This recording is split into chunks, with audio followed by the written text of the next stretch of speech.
اکتوبر میں ہی ملک کو درپیش سب سے بڑا چیلنج تحریک لبیک پاکستان کا 12 روزہ احتجاج رہا۔ اس معاملے کا حل بھی سول ملٹری یکجہتی کے ذریعے اور اس طرح کے عمل کے ذریعے نکلا۔ Army chief general Qamar Javed Bajwa نے اس میں براہ راست دلچسپی لی۔ ان کی کوششوں سے حکومتی وزراء، علماء کرام کے درمیان معاہدہ ہوا۔ حکومت نے کنٹینرز ہٹائے اور مظاہرین بھی منتشر ہونا شروع ہو گئے ہیں۔ اب ٹی ایل پی دھرنا سیاست خیر بات کہہ رہی ہے اور قومی سیاسی دھارے میں شامل ہونے کا وعدہ کر رہی ہے۔ بلا شبہ ملک کو سول ملٹری اس طرح کے عمل کی ضرورت ہے اور جس کا فائدہ قوم کو بھی ہو رہا ہے، پاکستان کو بھی ہو رہا ہے، اور اس فائدے کے اثرات ہم ہر روز دیکھ سکتے ہیں۔ ایک بار پھر ثابت ہو گیا ہے کہ کلیدی چیلنجز اور قومی سلامتی کے امور سیاسی اور عسکری قیادت کی مشترکہ سوچ اور مشترکہ فیصلہ سازی کے متقاضی ہیں۔ اس مختصر پس منظر کے باوجود میرا یہ ماننا ہے کہ اب بھی اللہ تعالیٰ پاکستان سے راضی ہے۔ سول فوجی قیادت چیلنجز کا مقابلہ کرنے کے لیے مضبوط دیوار کی طرح متحد ہے اور جتنے بھی قومی چیلنجز ہم نے حالیہ ہفتوں میں بھی دیکھے ہیں اس کا بھرپور اشتراک عمل، فوجی سیاسی اشتراک عمل نے مقابلہ کیا ہے اور پاکستان کے لیے بہتر نتائج سامنے آئے ہیں۔ سیاسی اور عسکری قیادت کے اشتراک عمل کے نتیجے میں ہی کل ایک بڑا قومی قضیہ حل ہوا۔ مجوزہ معاہدے کے تحت ٹی ایل پی فرانسیسی سفیر کی ملک بدری کے مطالبے سے دستبردار ہو چکی ہے، جبکہ حکومت نے ٹی ایل پی کو کالعدم قرار دینے کا فیصلہ واپس لینے پر اپنی رضامندی ظاہر کی ہے۔ معاہدے کے مطابق تحریک لبیک پاکستان آئندہ کسی لانگ مارچ یا دھرنے سے گریز کرے گی، جبکہ حکومت کی جانب سے ٹی ایل پی کے سربراہ سعد رضوی سمیت تمام کارکنوں کو رہا کیا جائے گا اور اس کے لیے عدالتی عمل سامنے ہوگا۔ معاہدے کی روح سے ٹی ایل پی آئندہ بطور سیاسی جماعت سیاسی دھارے میں شریک ہوگی اور پوری قوت سے انتخابی سیاست میں حصہ لے گی۔ حکومت اور کالعدم تحریک لبیک کے درمیان، جو کہ اب کالعدم تحریک نہیں رہے گی، مفتی منیب الرحمان نے بطور ضامن کردار ادا کیا۔ اس کے علاوہ کئی اور ایسے معززین جن کو کہ حمایت حاصل تھی تحریک لبیک پاکستان کی اور دوسرے متعلقہ لوگوں کی، وہ اس میں ضامن رہیں گے۔ مفتی منیب الرحمان کہتے ہیں کہ فریقین میں معاہدہ کسی کی ہار یا جیت نہیں بلکہ اسلام اور پاکستان کی فتح ہے۔ حکومت پاکستان اور تحریک لبیک پاکستان کے مابین تفصیلی مذاکرات کے بعد اتفاق رائے سے معاہدہ طے پا چکا ہے۔ اس معاہدے کی تفصیلات مناسب وقت پر سامنے آ جائیں گی۔ یہ معاہدہ اس لیے ہوا کہ تمام فریقوں نے حکمت و تدبیر و تدبر اور بصیرت کا مظاہرہ کیا۔ یہ معاہدہ اس طرح کا نہیں ہے کہ دوپہر کو دستخط کیے جائیں اور شام کو ٹی وی پر کہا جائے کہ اس کی کوئی قانونی حیثیت نہیں ہے۔ یہ بھی دلچسپ بات ہے، پچھلے 12 دنوں سے حکومت کی جانب سے تحریک لبیک کے حوالے سے کبھی انتہائی سخت موقف اختیار کیا گیا تو کبھی مفاہمت کا مظاہرہ کیا گیا۔ وفاقی کابینہ قومی سلامتی کمیٹی کے اجلاس کے بعد وزیر اطلاعات فواد چودھری نے اعلان کیا تھا کہ سیاسی عسکری قیادت اس بات پر متفق ہے کہ ریاست کے ریٹ کو ہر صورت قائم کیا جائے گا اور کالعدم ٹی ایل پی کو قانون شکنی پر کوئی رعایت نہیں دی جائے گی۔ کل وزیر اعظم صاحب کی صدارت میں جو اجلاس ہوا اس میں پاکستان کی فوج، پاکستان کے انٹیلیجنس ادارے اور تمام متعلقہ حکام نے اس میں شرکت کی اور ایک واضح پالیسی ڈیسیژن لیا گیا ہے، اور وہ ڈیسیژن یہی ہے کہ یہ جو اب کالعدم تحریک لبیک ہے اس کو ملیٹنٹ پارٹی کے طور پر ٹریٹ کیا جائے گا۔ ان کو ہم قطعی طور کے اوپر اب ایک سیاسی جماعت کے طور پر ٹریٹ نہیں کریں گے۔ اس تحریک کو ہم انشاءاللہ تعالی جس طرح سے باقی ٹیررسٹ آرگنائزیشنز کا خاتمہ ہوا ہے، آپ دیکھیں گے کہ ان کا بھی اب آگے معاملہ جو ہے ان کو اسی طریقے سے ٹریٹ کیا جائے گا۔ تحریک لبیک کو آپ نے کیسے رجسٹر کر لیا؟ ایک آئی ڈی کارڈ کے اوپر جو بندہ یہاں پہ رہتا نہیں، دبئی کا نہ وہ ریزیڈنٹ ہے، آپ تحریک لبیک اس کے نام کے اوپر رجسٹر ہو گئے۔ آپ کو سمجھ ہونی چاہیے کہ یہ اس طرح کی آرگنائزیشنز یہ کٹ پتلیاں ہیں۔ زیادہ تر لوگ جو ہوتے ہیں ان کو تو پتہ بھی نہیں ہوتا وہ کیوں استعمال ہو رہے ہیں۔ 3.5 ملین ٹویٹس انڈیا سے ان کے لیے ہوئی، کیوں ہوئی؟ انڈیا کیا ان کے مامے کا پتر ہے؟ کالعدم جماعت تحریک لبیک کے حوالے سے ڈی جی ISI نے یہ بریفنگ دی، اس کے جو تفصیلات ہیں وہ تو میں آپ کو نہیں بتا سکتا کہ اس میں کیا کیا جو روابط کے بارے میں، تعلقات کے بارے میں جو اطلاعات ہیں ہمارے پاس، وہ ان کی تفصیل میں جانا شاید مناسب نہیں ہوگا۔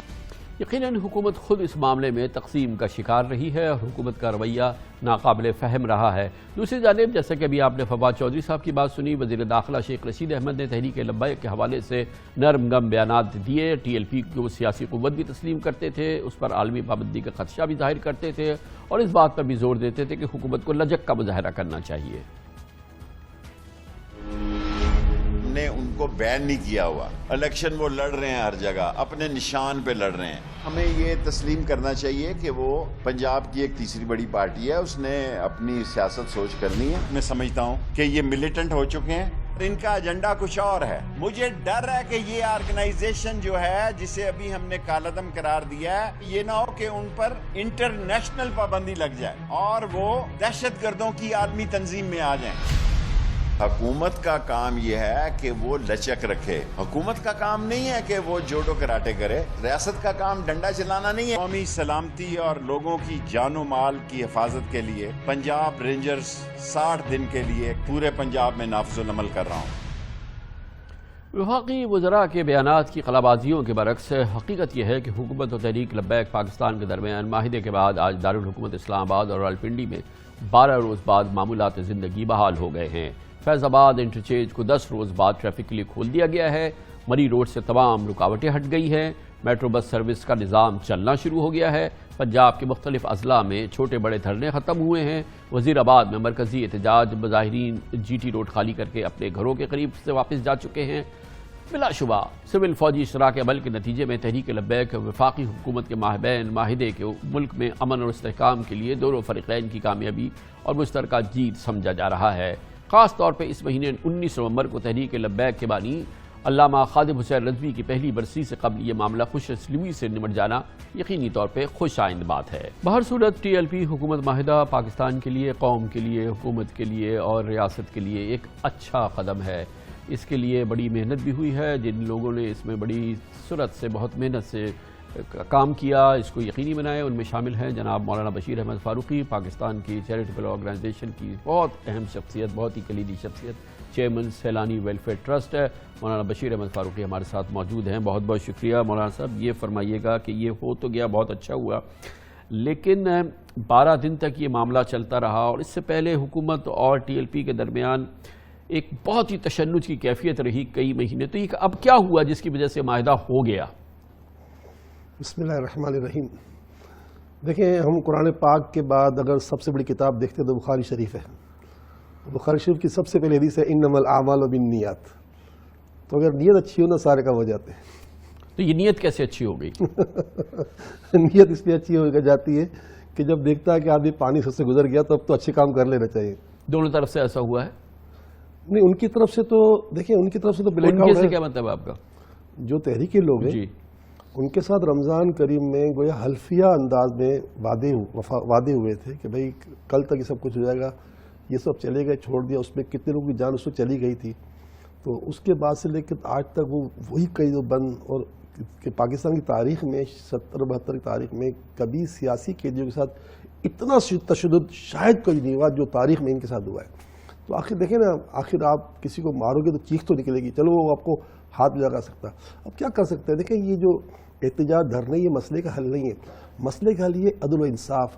ریاست کو اپنی حیثیت سمجھنی چاہیے کہ میں باپ ہوں. حدیث پاک میں جب تم 10 افراد پر حاکم بنے ہیں نا, تو جب قیامت کے اٹھائے جاؤ گے تو تمہارے ہاتھ یوں بندھے ہوں گے, یوں, اور اگر تم نے ان کو اولاد سمجھا ہوگا تو یہ ہاتھ کھول دیا جائے گا, ورنہ پھینک دیا جائے گا. تو مولانا صاحب پھر ریاست پھر کرے تو کیا کرے؟ ایک جانب دھرنوں سے پوری قومی موومنٹ بند ہے, لوگ چل پھر نہیں سکتے, ٹریفک نہیں چل سکتا, کاروبار بند ہو گیا, کاروباروں کو بند کر دیا جائے.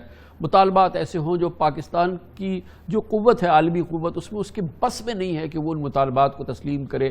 تو اس پوری کیفیت کے اندر ریاست جو ہے وہ ہاتھ باندھے بیٹھی رہے. عوام جو ہے وہ جس مصیبت سے گزرے ہیں وہ آپ کے علم میں ہے پرانے دھرنوں کے دوران, اور اس کے بعد پھر ریاست سے کس بات کی توقع؟ دیکھیں, آپ کو شاید یاد نہیں ہے, رمضان کریم میں یہ فیصلہ ہو چکا تھا.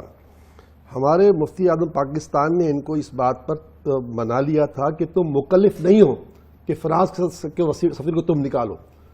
اب یہ ہے کہ تم یہ کام ریاست کو دو. ریاست کا مسئلہ نہیں ہے.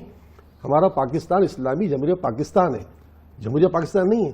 رسول اللہ صلی اللہ علیہ وسلم کی بے ادبی گستاخی اگر ہو رہی ہو تو امام احمد بن حنبل کہتے ہیں کہ اگر رسول پاک صلی اللہ علیہ وسلم کی کوئی گستاخی کرے اور امت خاموش رہے, یعنی امت کو پرواہ نہ ہو, تو گویا اس امت کو مر جانا چاہیے کہ آپ رحمت للعالمین جس کے صدقے آپ قائم ہو. کیا نوح علیہ السلام اللہ کے نبی نہیں تھے؟ لوط علیہ السلام, شعیب علیہ السلام, سب ان کی قوم پر عذاب آیا, ان کو اللہ نے رحمت للعالمین نہیں بنایا تھا. اچھا اب رحمت العالمین کی ذات پر حملہ ہو تو کم از کم آپ دل تو جلائیں. اچھا دل جلانے کے ساتھ ریاست کچھ تو کرے. یقیناً ریاست نے اپنے تو اس مرتبہ تو اس کو بات نہیں تھی. فرانس کے سفیر کا مسئلہ تو اس مرتبہ بالکل اسی وقت ختم ہو چکا تھا رمضان میں, لیکن ریاست اس کا باقاعدہ طریقہ اختیار کرتی, اس کو حیثیت دیتی, قرارداد کی صورت بنتی, سب کچھ کرتے. الحمدللہ اللہ کا شکر احساس ہو گیا. دیکھیے اس مرتبہ ماشاءاللہ وزیر خارجہ, اسپیکر, علی محمد جیسی شخصیات سامنے بیٹھی اور انہوں نے جیسا کہ آپ نے آف ایئر باتیں بتائیں کہ اتنے لمبے لمبے وہ ہے کہ بندہ ساری رات سوتا نہیں. میرا حال یہ کہ میں 2 راتوں سے بالکل سویا نہیں, فجر کی نماز پڑھ کے سویا تو ظاہر ہے کہ اب ریاست نے اس بات کو تسلیم کر لیا کہ ٹی ایل پی نہ دہشت گرد ہے, نہ تخریب کار ہے, نہ قلعدم کے مستحق ہے. یہ رسول پاک کے نام پر قائم ہوئی ہے. ختم نبوت اور نام صلی اللہ علیہ وسلم کے 2 ایجنڈ ہیں, تیسرا کوئی ایجنڈ نہیں.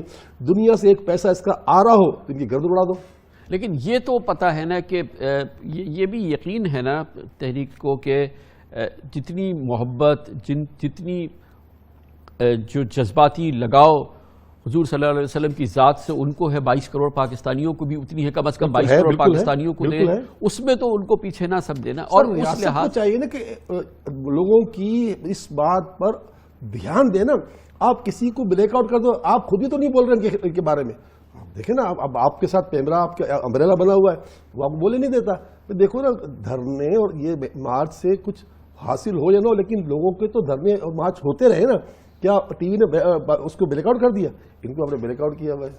لیکن اب یہ صورتحال کتنی دائمی ہے آپ کی؟ دائمی تو خیر اللہ کی ذات ہے, لیکن موجودہ حالات کے اندر یہ جو آپ نے مجھ سے باتیں کی جو ہم بات نہیں کر سکیں گے اور کہیں گے بھی نہیں, اور ہم پر لازمی کہ ہم نہ کریں کہ اب یہ نہ مارچ وہ جو باتیں میں نے آپ سے کی اور آپ نہیں کر رہے, لیکن میں یہ جانتا ہوں کہ فوجی قیادت نے اس میں دن رات ایک کیا ہے اور بہت ہی محنت سے اس پورے مرحلے کو, ظاہر ہے کہ پرائم منسٹر کی لیڈرشپ کے اندر, مگر یہ ساری چیزیں جو ہیں یہ پوری ریاست کے تمام اداروں نے دن رات مل کے کی ہے, جس سے اس کیفیت نے جنم لیا ہے. تو اس سے پہلے بھی ایسا ہوا تھا, لیکن اس بار آپ یہ سمجھ رہے ہیں کہ یہ ایک دائمی کیفیت ہے. دیکھیں اب جو ہے نا مارچ ہوں گے نہ دھرنے ہوں گے. بس ایک بات سمجھ لے کہ ریاست ان کو اپنا شہری سمجھے, ان کے ساتھ وہ استحصال ہو جو کہیں نہ ہونے والا, تو کبھی کچھ نہیں ہوگا. دیکھیں یہ بھی انسان ہے. میں جب کل صبح مفتی صاحب کے ساتھ رات کو 2 بجے پہنچا ہوں دھرنے میں, مفتی صاحب بھی 3 راتوں سے جاگ رہے تھے. تو وہاں جا کر جو لوگوں کے جذبات رات کے 2 بجے دیکھے تو آدمی حیران ہو جائے کہ اتنی سردی, یہاں تو سردی نہیں ہے نا. صحیح بات ہے. اور کھلے میدان میں کیسے سوئے ہوئے کہ انتہا درجے کی تکلیف سوئے ہوئے. تو آخر بھائی ان کو کس نے کہا, کس نے بلایا؟ آخر سرکار کی بہت اعلان. آپ ان کو آپ شہری سمجھیں, ان کے ساتھ اچھا کریں, ان کو اپنی اولاد سمجھیں. ابھی نہیں ہوگا کیونکہ دیکھیں اب بیچ میں ثالث بن گئے ہیں مفتی صاحب. مفتی صاحب وہ شخصیت ہیں جو مفتی صاحب پاکستان ہے, اور آپ نے الحمدللہ رب العالمین اس بات کی گارنٹی لی کہ آئندہ جب بھی پریشان ہوگی مجھ سے کہیں گے. اچھا وزیر پاکستان نے بھی اپنا پورا رول اختیار کیا. 20-22 علماء کرام کو بلایا, مکتب بریلوی کے صدر پاکستان نے بلایا, باتیں ہوئیں. تو یقیناً صدر پاکستان ہو یا آپ ہوں, وزیر اعظم, ادنا و اعلیٰ کوئی نہیں چاہتا کہ قرآن پاک میں واضح ہے کہ ایک جان کا چلا جانا پوری انسانیت کی چلے جانے کے برابر ہے. یہ کوئی بات تھوڑی ہے کہ جو چھپانے والی. دیکھیے پوری دنیا کے جو حالات ہیں اور جو دنیا کے ممالک کے حالات ہیں, وہاں پہ یہ جو ہماری حساسیت ہے پوری دنیا اس سے آگاہ ہے. ان کے نزدیک اس کی ویلیو نہیں ہے. وہ کسی بھی چیز میں کوئی بھی شوشہ چھوڑ کے ہمیں ایک تلاطم میں بپا کر دیں اور ہماری ایک اس صورتحال سے وپا ہو جائے جس سے کہ ہم اندرونی طور پر مزید کمزور ہو. قانون سازی ہو رہی ہے. اس سے بچنا کتنا ضروری ہے, اس کے لیے کتنی دانش مندی جو ہے وہ ضروری ہے, علم ضروری ہے, اور کتنی اس کی گستاخیوں پر ماضی میں کبھی اس طرح کی باتیں نہیں ہوئی. دیکھیں عمران خان صاحب سے جو بھی معاملات ہو کسی کے بھی, لیکن یہ تو ماننا پڑے گا کہ عمران خان صاحب نے بار بار سرکار دو صلی اللہ علیہ وسلم کے لیے باتیں کی ہیں, اس فور میں کی ہیں جہاں آج تک نہیں کی گئیں. ہماری بدقسمتی تھی. وہ تو انہوں نے اپنی آخرت بہتر کرنے کے لیے کی, کسی پہ احسان تو نہیں کیا نا. تو یہ تو ہر ہم بھی کرتے ہیں, آپ بھی کریں گے, ہر پاکستانی کرے گا. اب یہ ایک روایت تو بن گئی نا, اللہ نہ کرے اللہ کوئی آئندہ, جیسے ہالینڈ نے گفتگو کی تھی فوراً وہ انہوں نے اپنی واپس لے لی. اب کوئی فرانس کا واقعہ ہوا, اللہ نہ کرے پھر کوئی ایسی حرکت, تو اب اس پبلک باہر نہیں نکلے گی. اب پبلک کے آقا ریاست ہے فوراً کھڑی ہو جائے اور ان سفیروں سے بات کرے، ان کے بھائی ہمارے وزیر اعظم کا پاکستان کو کیا فرانس سے بات کرنے کی کوئی ہمت نہیں ہے؟ بات نہیں کر سکتے؟ اگر وہ ان کو کہتے تھے بھائی یہ تم کیا کر رہے ہو، ہمارا پورا ملک تباہ ہو رہا ہے، آپ کو کیا مل رہا ہے، وہ مان جاتے ہیں، وہ جانور تو نہیں ہے نا. لیکن کیا ہے کہ اہمیت سمجھی جائے. پہلے یہ چیز نہیں تھی، اب یہ شروع ہو رہی ہے نہ. اب کوئی دھرنا نہیں ہوگا. دیکھیں اب بالکل واضح بات ہو گئی، جو ہو گیا ہوگی، اب نہیں ہوگا انشاءاللہ. ہمارے مفتی اعظم پاکستان کے بیچ میں آ گئے انشاءاللہ تعالی. جس طرح عرق ریزی کے ساتھ کام ہوا ہے، معاہدہ ہوا ہے، جو کچھ ہوا ہے، یہ انشاءاللہ ایک بہت بڑا ایک تاریخ رقم کر دے گا انشاءاللہ. تو اب اگلا مرحلہ کیا ہے؟ ٹی ایل پی جو ہے یہ ایک بڑی امپورٹنٹ سیاسی قوت ہے، اور یقیناً اس کی جو مقبولیت ہے جو علامہ خادم حسین رضوی کے انتقال میں ہم نے دیکھی، یہ ایک بہت مقبول جماعت ہے. اس کو احساس اس بات کا کتنا ادراک ہوگا کہ یہ اپنی پوری جو قوت ہے اور جو ساری اس کی مقبولیت ہے اس کو مجتمع کرے اور پھر قومی سیاست میں اپنا رول ادا کرے اور قومی دھارے میں شامل ایسا ہی ہوگا. دیکھیں اس میں اکثر علماء کرام ہیں، علماء کرام میں دیکھیں اللہ تعالیٰ کی رحمت سے یہ اطلاع. اچھا یہ بتائیے، مجھے یہ ذرا سے بتائیے، عوام کو بھی بتائیں کہ یہ اس میں فیصلہ سازی کہاں ہوتی ہے؟ پہلے تو علامہ خادم حسین رضوی تھے، ان کا اپنا ایک مقام تھا، لیکن ابھی جو ان کے صاحبزادے ہیں یقیناً ان کا وہ مقام اس لحاظ سے وہ مقام نہیں ہے. یہاں پہ فیصلہ سازی کہاں ہوتی ہے اور کتنا یہ ایسا فورم ہے جس کو کہ ہم کہیں کہ بڑا، بہت ہی معتبر، دانشمندانہ اور کئی افراد پر مشتمل مفتیان کا فورم ہے؟ سر اس میں اکثر مفتیان کرام ہیں، اس میں مفتیان کرام بھی ہیں اور شہزادہ گان بھی ہیں جن کے اپنے خانقاہ ہیں. تو اس میں اب جو لوگ بیٹھے ہوئے ہیں نا شورا میں، وہ غیر شرعی فیصلہ نہیں کریں گے. وہ ان کے سامنے مجھے ان کے ایک شورا صاحب نے کہا کہ رسول اللہ صلی اللہ علیہ وسلم کے زمانے میں کتیا نے بچے دے دیے، تو سرکار کریم صلی اللہ علیہ وسلم پہ صحابی کھڑا کر دیا کہ یہاں سے بھی لوگ گزرے کہ اس بچے کو مار پاؤں میں نہ آ جائے.